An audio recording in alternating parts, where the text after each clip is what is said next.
दोस्तों, आज की कहानी है बहू मुझे परफेक्ट बहू नहीं समझती बहू सही है।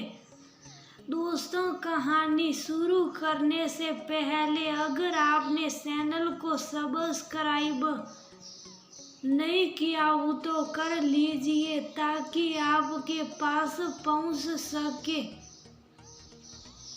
और नया वीडियो। ये क्या बहू, अभी तक तुमने नाश्ता नहीं किया?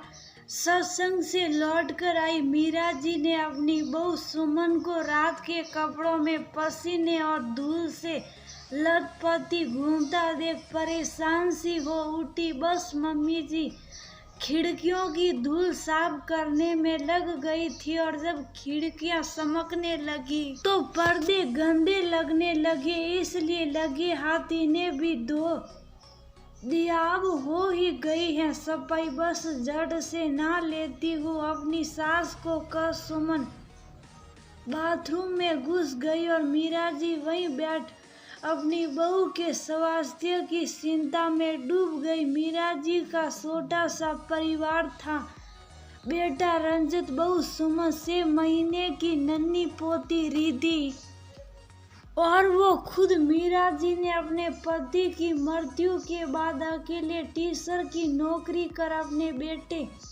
रंजित को पाला था। समय के साथ जब रंजित नौकरी करने लगा तो अच्छी लड़की देख सुनकर मीरा जी ने सुमन को अपने घर की बहू बनाकर ले आई। सुमन जितनी देखने में सुंदर उतनी ही मृदु स्वभाव की थी। रंजित और सुमन दोनों मीरा जी का बहुत ख्याल रखते, कोई भी निर्णय बिना उनसे पूछे नहीं लेते। वही नन्ही रिद्धि तो मीरा जी की जान बसती थी। हर तरह से सुखी परिवार था मीरा जी का, लेकिन फिर भी उनके माथे पर से चिंता की लकीर कम न होती।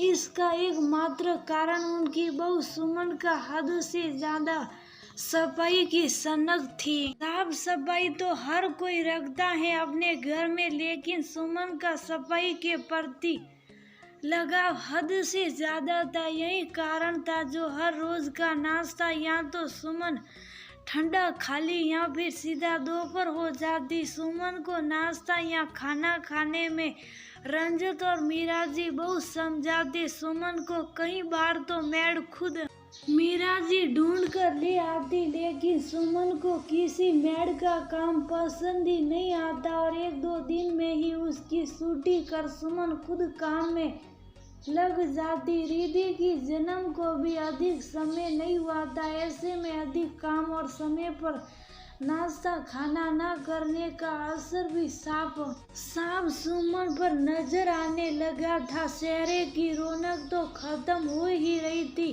साथ ही देर तक भूखा रहने के कारण गैस्ट्रिक की बीमारी ने सुमन को घेर लिया था, जिसके कारण अक्सर कभी पेट दर्द तो कभी चक्कर आने लगते।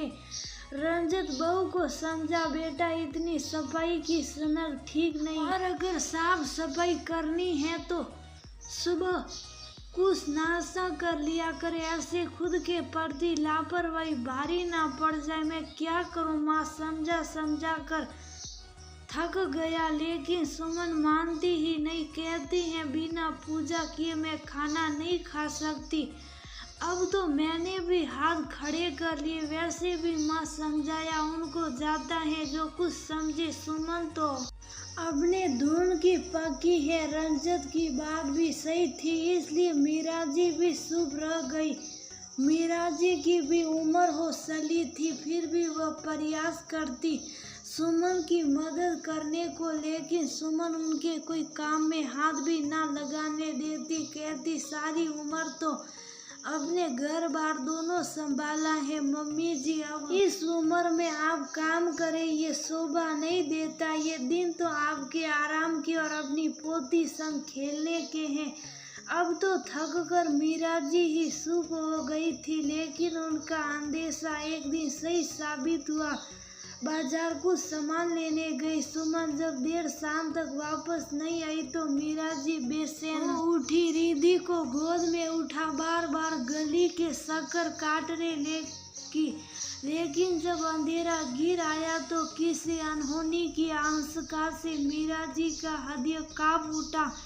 बेटे रंजत को तुरंत सारी बातें बता बहू को ढूंढने को बोला। वहीं अपनी माँ के दूध के लिए रिद्धि भी बेचैन हो बिलख रही थी। बहू की चिंता और बिलखती पोती को संभालती मीरा जी बेहाल हो गई। वहाँ रंजत ने भी पूरा बाजार सान मारा, लेकिन सुमन का कोई पता नहीं चला। तभी किसी ने बताया कि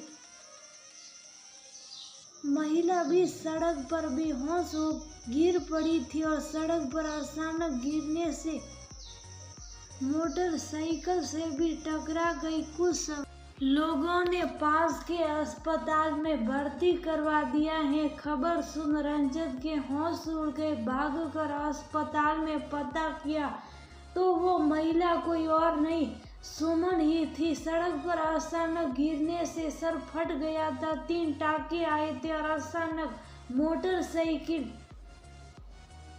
के सामने आने से पैरों में भी माइनर फ्रैक्चर हो गया था। खबर सुन मीरा जी भी रिद्धि को ले अस्पताल आ गई। सुमन की हालत देख रंजत और मीरा जी की आंखें भर आई।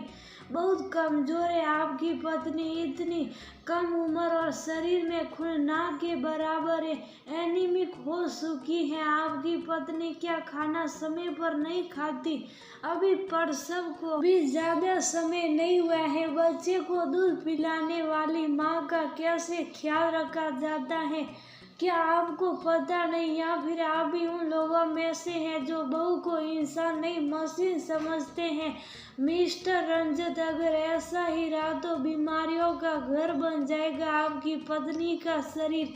एक पति के रूप में आपकी जिम्मेदारी क्या आपको समझ नहीं आती? सुमन की आदतों से अनजान डॉक्टर साहब ने सुमन की हालत की जिम्मेदारी रंजत और मीरा जी को समर्पित कर सुमन के सामने ही रंजत को खूब सुनाया। अपने देवता समान पति और देवी जैसी सासू माँ को खुद के कारण बातें सुनता देख सुमन आदब गलानी से भर उठी। देखा बहू, हमारी बात न मानने का नतीजा सोचो जरा। आज अगर तुम्हें कुछ हो जाता तो हमारा क्या होता? कैसे रहती तुम्हारी दूध मुई बच्ची तुम्हारे बिना? साफ सफाई की आदत अच्छी बात है, लेकिन जब आदत सनक में बदल जाए तो वह फायदा नहीं सिर्फ नुकसान ही करती। अब खुद को है देख लो, साफ सफाई के चक्कर में तुमने कैसे अपने स्वस्थ शरीर को रोगों का घर बना दिया है। हर चीज हर बात एक सीमा में ही अच्छी लगती है बहू, और सबसे बड़ी बात मुझे मेरे घर के लिए परफेक्ट नहीं, एक स्वस्थ बहू चाहिए। अपने बेटे के लिए स्वस्थ पत्नी और अपनी पोती के लिए स्वस्थ माँ। तुम हमारे घर की नींव हो बेटा, और अगर नींव ही कमजोर होगी तो घर बिखरते देर नहीं लगेगा। अपनी सासू माँ को बातों को सुनती सुमन की आंखें भर आई। माफ कर दीजिए माँ, अपनी गलती मुझे समझ आ गई है। नहीं सुमन, माफी नहीं, वादा सही है हमें। जैसे तुम हमारा ख्याल रखती हो वैसे ही खुद का भी रखोगी। हाँ रंजत, वादा पक्का। वादा। कल सुमन हंस पड़ी। साथ ही रंजत और मीरा जी भी आज इन खिलखिलाती हंसी में मीरा जी को अपने बच्चों का स्वस्थ और सुंदर भविष्य साफ साफ